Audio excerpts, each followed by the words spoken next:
Chris from Spring for Change and 4Shift Fitness, and look at this scruff. I'm going back to work tomorrow, so all this will be baby smooth starting tomorrow morning. But right now we're talking about Spring for Change topics. And Spring for Change, remember, all month long we're giving you tools and resources to improve your mental health with the overall goal of reducing fire and EMS suicides. And today I want to talk about, just very quickly because it's a huge topic, we're going to talk about intermittent fasting. It's a trend and a fad that ran through the fire department, and some people are still doing it. They find great success with it. Other people struggle with it a lot and end up causing more harm than good. So intermittent fasting, essentially what you do is you restrict your feeding window to no more than 8 hours a day. So if you start eating at noon, you'll stop eating at 8 p.m. and then you eat nothing. You can drink water, but nothing again until noon the next day.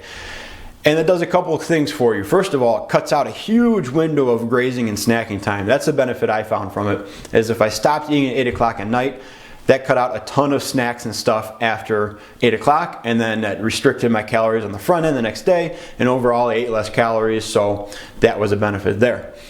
It also, on the cellular level, it stresses out your cells a little bit, and it sends them signals to be more efficient in how they process food. It ramps up the power a little bit, it makes everything work a lot more smoothly, and so a lot of people have seen a lot of benefit to intermittent fasting because of those cellular effects. Now, when we're talking about first responders, we have to look at everything through a little bit different lens because we live in a little bit different environment. So I've given the people I work with two basic disclaimers or warnings when it comes to intermittent fasting. The first one is we don't have very good control over our schedules or our feeding window when we're on shift. And for somebody like me, that's a huge, huge problem because I get hangry. And so if let's just play the timeline here. If I stop eating at 8 o'clock at night and then I go around and I'm not supposed to eat until noon the next day, and I'm on shift that day, there's a very good chance that I'll be running a call or pub ed, or we'll have training. Something will be going on where I can't eat right at noon when I'm supposed to. And so that pushes my first meal until maybe 2 or even 3 o'clock. And for some people that's fine. They like an extended fast and they see some benefit in that. For me, that's not it, okay? I get foggy mentally, I get run down, I don't have as much energy, and I get irritable. None of those three things are very good for me while being on shift, or anybody while being on shift, and you have to care for the public.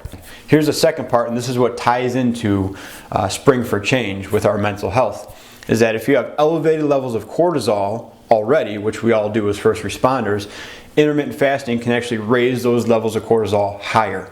So that little bit of stress that you give your cells, plus the cortisol you have already, actually compounds that stress level instead of getting the benefits of intermittent fasting. So what I tell people is if you're going to do intermittent fasting, that's totally cool, but we got to get your stress level and your cortisol level and your sympathetic drive under control before we start your intermittent fasting. Otherwise, we're just building stress on stress, and you're going to be worse off in the end compared to getting the benefits of intermittent fasting. So listen, I think intermittent fasting is a great thing for a lot of people, but when we think about first responders and especially mental health, we have to view it through a little bit different lens than the general public. Listen, this whole month we're trying to give you as many tools and resources as possible to improve your mental health and hopefully reduce fire and EMS suicides. So share with us in the comments or shoot us a message what you like about that. If you use intermittent fasting, if you don't use it, if you love it, hate it, if you use something else, we want to hear it all because we want to help you guys as much as possible. Okay? So for myself, 4Shift Fitness, Annette with Fire Rescue Fitness, join us in Spring for Change, and I'll see you soon.